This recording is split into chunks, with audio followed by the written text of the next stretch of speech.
আসসালামু আলাইকুম। Welcome to back my channel. এখানে আমি ছুরি আচার করে দেখাবো আজকে। এখানে আমি ৩ টা আম নিয়েছি, যদিও ছবিতে দেখা যাচ্ছে ২ টা আম।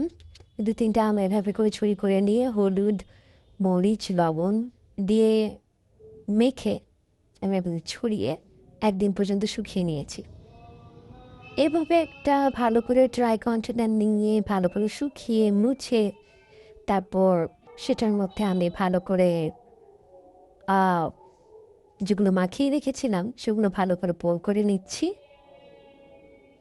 এই চুড়ি আচারে আমি কোনো ভিনেগার ইউজ করিনি, যেহেতু আমি অনেকে ইউজ করেন। আপনারা চাইলে ইউজ করতে পারেন অন্য কারো ভিডিও দেখে। আমি এখানে যেহেতু এটা এক মাসে বেশি যাবে না, আমি ওভাবেই আমার মতো করে করে নিয়েছি।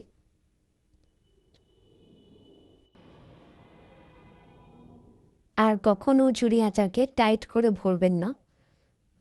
অবশ্যই একটু জায়গা খালি রাখে মতো করে ভরবেন, যাতে করে আমরা যখন সর্ষের তেলটা দিব, গরম সর্ষের তেলটা দিব, যাতে যতটুকু যায় তো অতটুকুর মধ্যে সেদ্ধ হয়ে যাবে।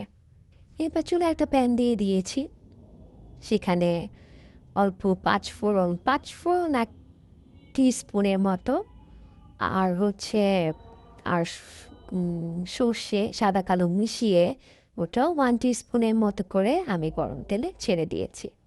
হালকা যখন একটু ফুটে আসার পরে আমি জারটা বন্ধ করে দিয়ে আ জারের মধ্যে ঢেলে দিয়েছি, যদিও সেটা এখানে স্কিপ হয়ে গেছে।